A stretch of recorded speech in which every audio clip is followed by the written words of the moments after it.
두 손 내밀어 서주렴 보잘것없이 그 무엇이든 주으니 밝고 힘있게 웃어주렴.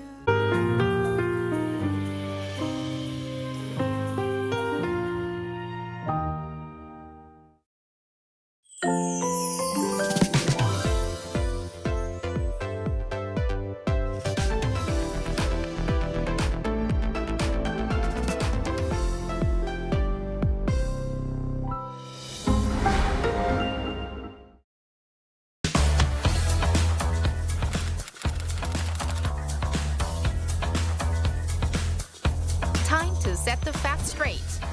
Get Korea right. K-culture is sweeping the globe. K-pop, K-drama, K-movie, K-food, and even K-beauty. Korean cultural content is gaining more and more fans worldwide. It's indeed the golden age of K-culture. But with this growing interest comes an increase in misinformation about Korea. There's so much inaccurate information out there. Even AI can sometimes get it wrong. So, we must set things straight and correct all the misinformation. So here's the plan. The Voluntary Agency Network of Korea, VANG, and Arirang TV present the Get Korea Right project. Our goal is to provide accurate information on important keywords that come to mind when we think of Korea. Blatant errors and false claims that distort history. It's time to set the record straight, sharing the true history and culture of Korea while raising the national brand. Let's get started with Get Korea Right. Are you ready to join?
Introducing Korean broadcast content that you won't be able to stop watching. For weary modern souls, Dr. Romantic, the quirky genius doctor of Puldam Hospital, prescribes heartwarming tales of humanity. A couple together for 7 years sees their rose-tinted glasses shatter. Can they keep their relationship alive? Discover the raw stories of youth, work, and love. Beyond what social media can show, experience the vibrant Korea through its hidden gems. Mama, the ultimate K-pop festival for global fans. Find your star in a feast of trendy music and electrifying performances. Now, the whole world enjoys it together.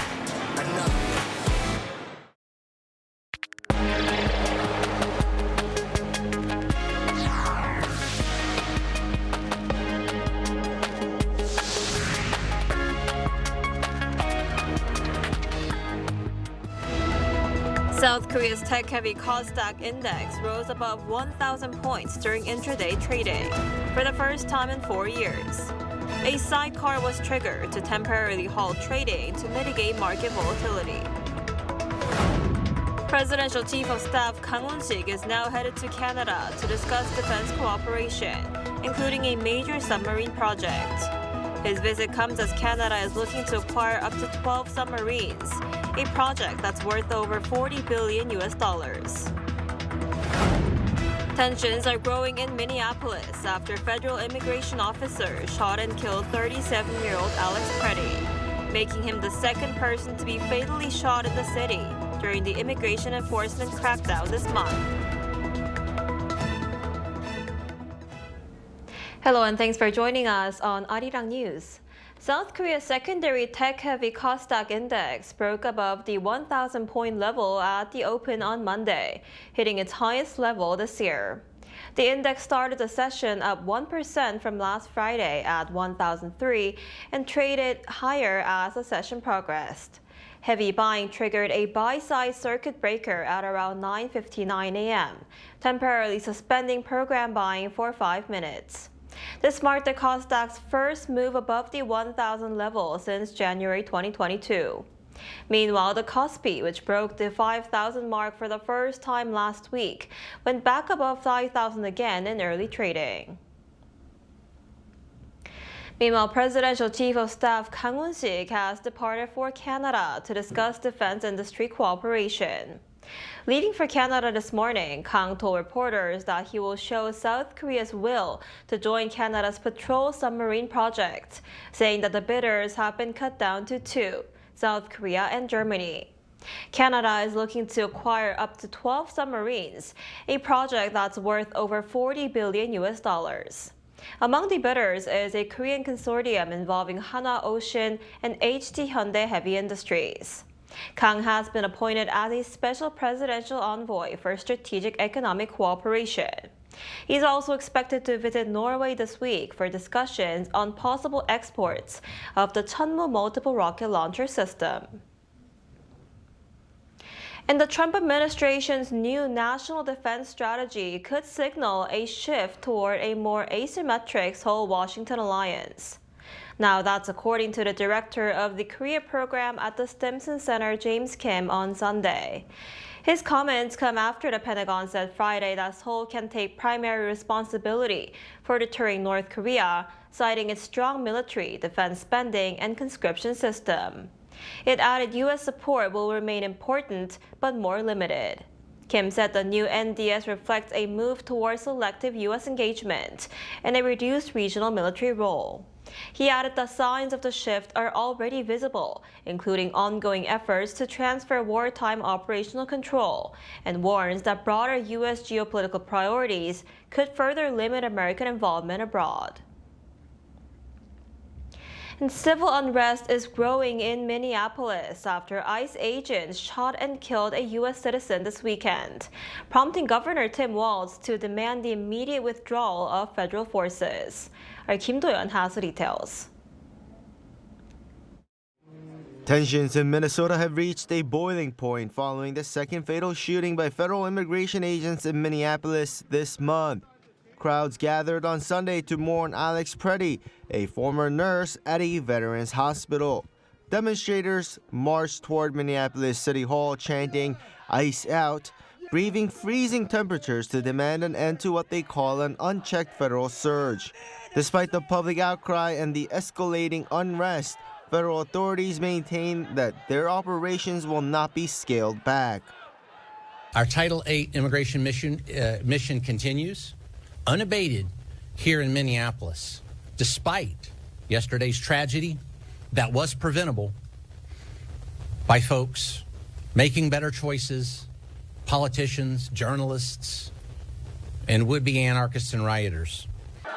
State officials are pushing back.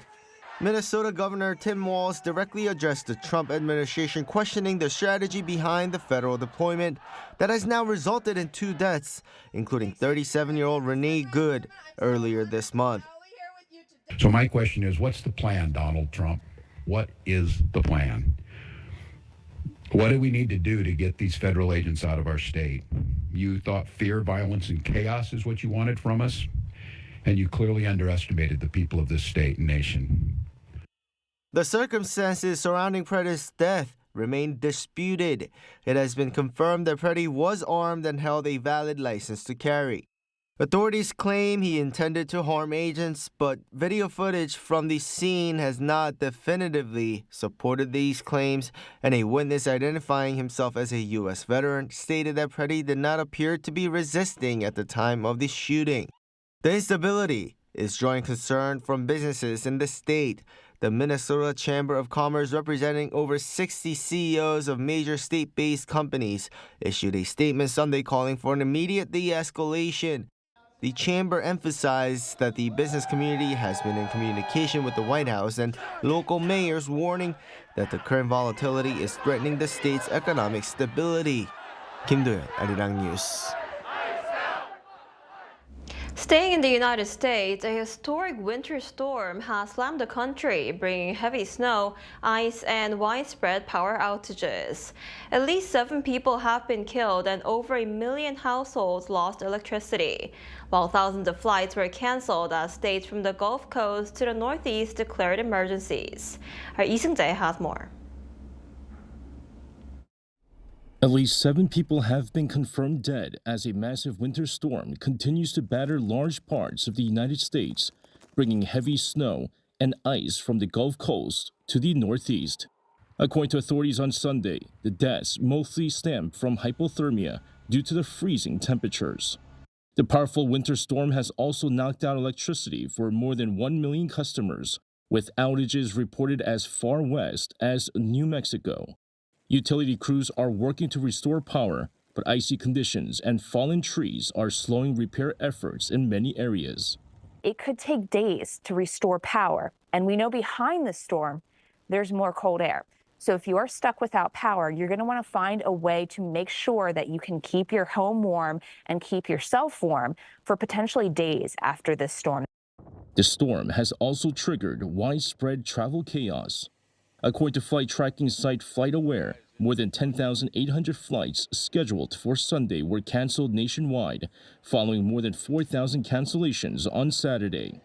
Airports across the East and West were forced to shut down or significantly scale back operations as runways and aircraft were coated in ice. Calling the storm historic, President Donald Trump on Saturday approved federal emergency disaster declarations for 12 states, while the U.S. Department of Homeland Security said 17 states and the District of Columbia declared weather emergencies as the storm intensified. Officials are urging residents to avoid unnecessary travel and prepare for extended power outages, as forecasters warn that dangerous conditions may linger even as the storm system gradually moves eastward. Lee Seung-jae, Arirang News. Former South Korean Prime Minister Lee Hae-chan has passed away at the age of 73. He died in Vietnam on Sunday while on a business trip as the senior vice president of the Peaceful Unification Advisory Council. His remains are scheduled to arrive at Incheon International Airport early on Tuesday morning, with a memorial altar to be established at Seoul National University Hospital. A 7-term lawmaker, Lee was a heavyweight in South Korean politics, serving as prime minister under the Nomuyon administration and education minister under Kim Dae-jung. Often called the kingmaker of the liberal bloc, he was instrumental in the elections of Presidents Moon Jae-in and Lee Jae-myung. The ruling Democratic Party has designated a party-wide mourning period, honoring him as a pillar of the nation's democracy.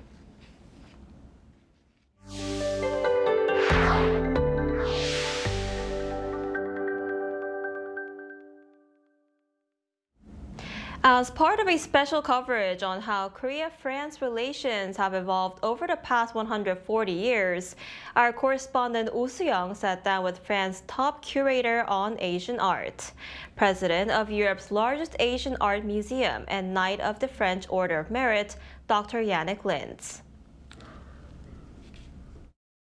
Thank you, Dr. Lintz, so much for making time for us today. It's a pleasure for me to welcome you here in Guimet Museum.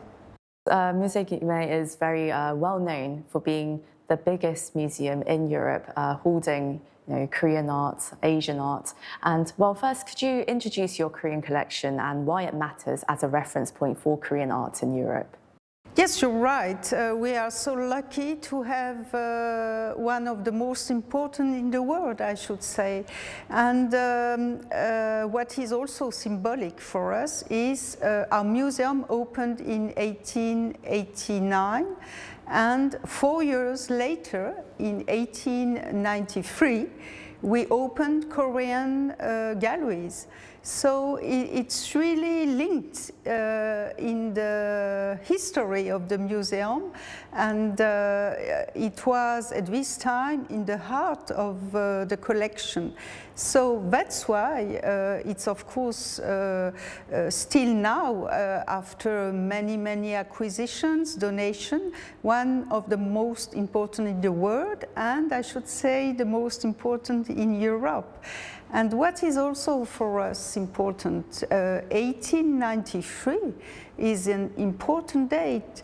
It's just 4 years after the opening of the museum, and it's 7 years after the opening of the diplomatic relation between Korea and France. So I think it symbolizes very well the importance of Korea in this museum.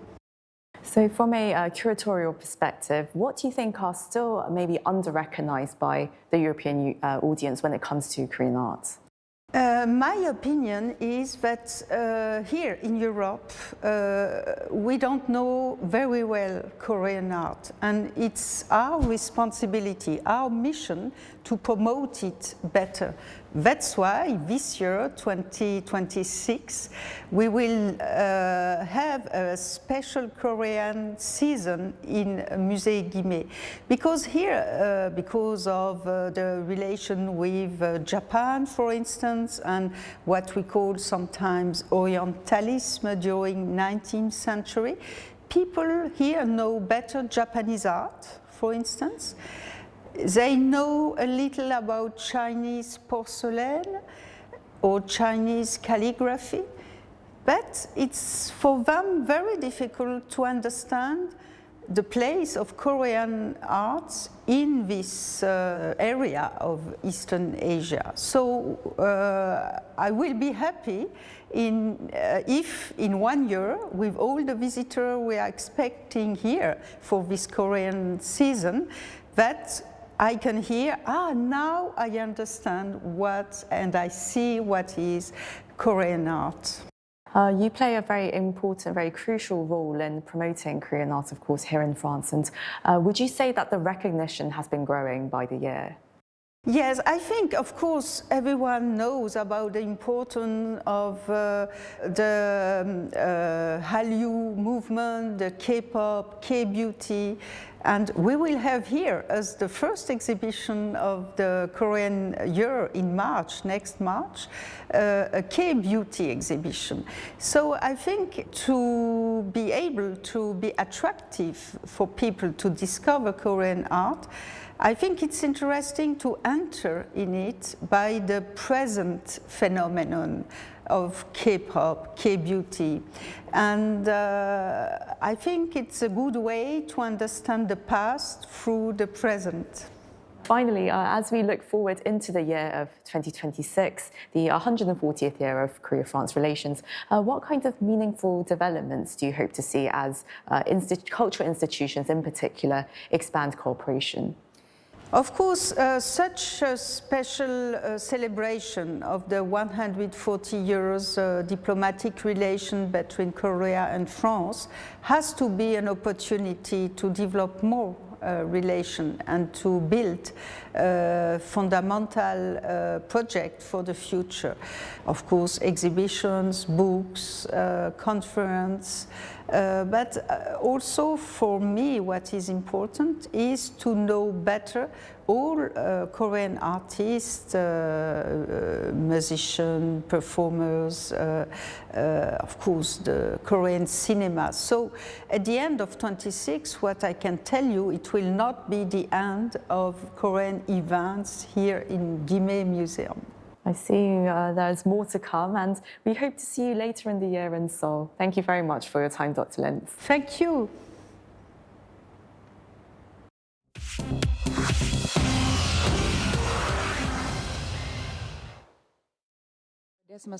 This is the world now, bringing you everything you need to know from around the globe.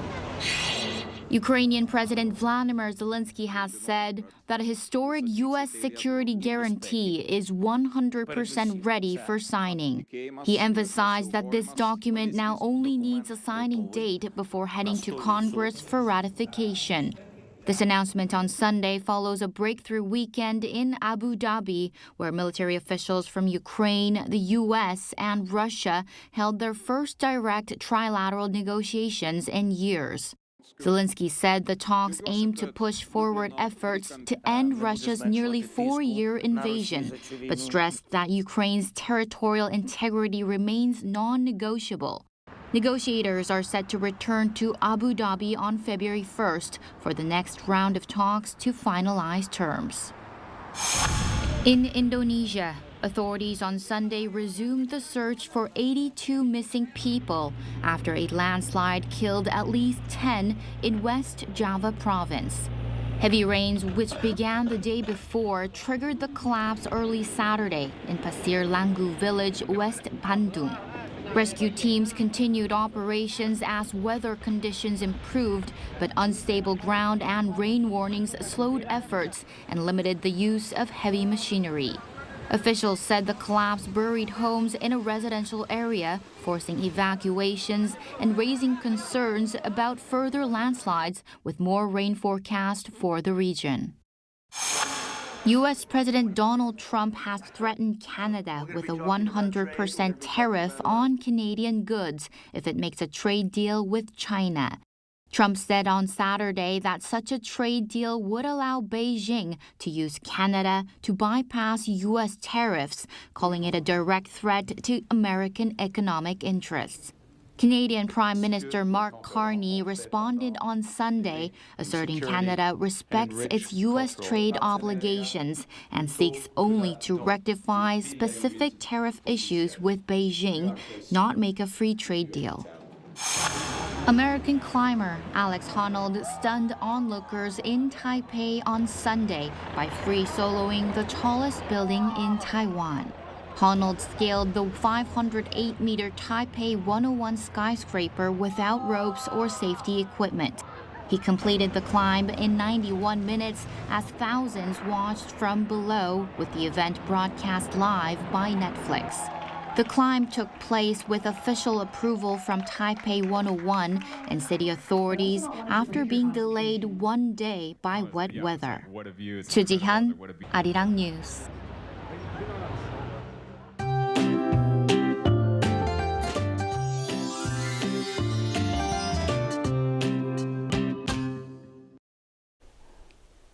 Deep freeze continues across much of Korea with cold wave alerts remaining in place. And this cold air mass with wind chill will remain in place for a while. Be sure to stay well bundled up.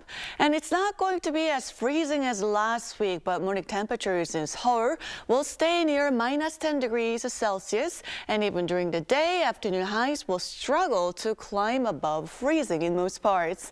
Turning to precipitation, starting tonight, snow snow is expected in parts of the western regions. Snow will begin along the west coast of Chungcheongnam-do province and Jeju, continuing into tomorrow morning.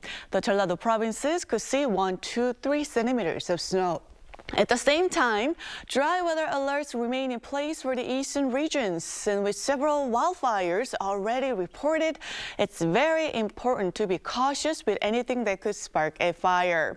This afternoon, Seoul will be getting up to 0 degrees Celsius, 5 degrees in Daegu, under partly sunny skies in most areas.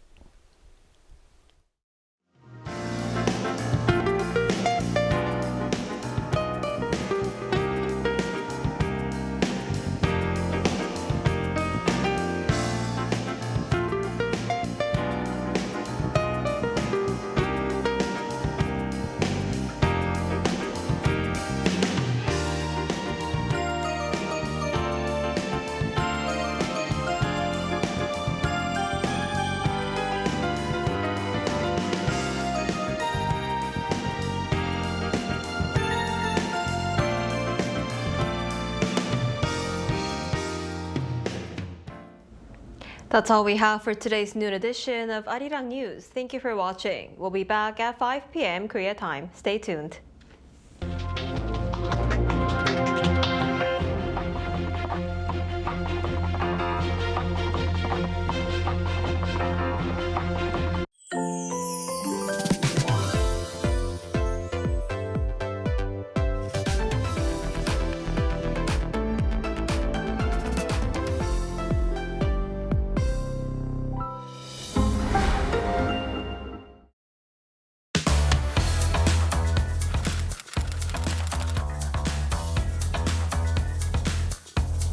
To set the facts straight.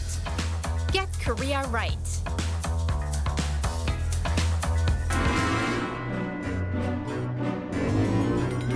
안녕하세요. 저는 인도네시아에서 온 방과 회원 무티아라 하이라니입니다.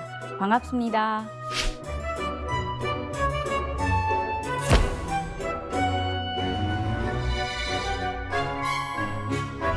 인도네시아에 왔을 때 한국 드라마를 즐겨봤어요. 그러다가 한국에 와서 대학을 다니게 됐어요. 한국 사극 드라마도 즐겨봤어요. 왕과 왕비가 살고 그리고 신하들이 회의를 하고 그리고 궁녀들이 일하는 그런 궁궐에 관심이 생겼어요.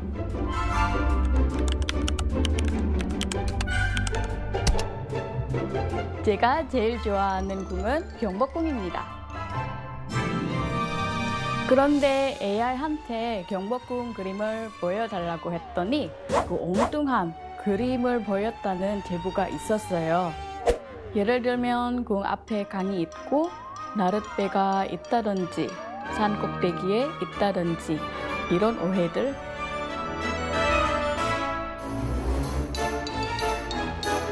제가 직접 경복궁을 소개해 드릴게요. 같이 갈까요?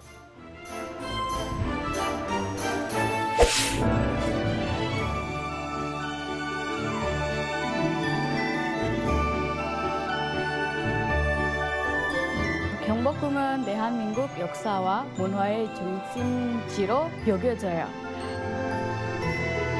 조선시대 왕실의 위엄과 격식을 제대로 알 수 있는 곳이거든요.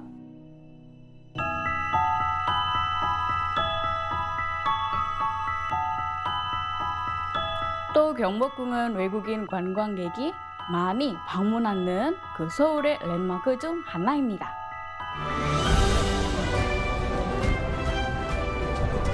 제가 경복궁을 사랑하는 이유 이제 아시겠죠?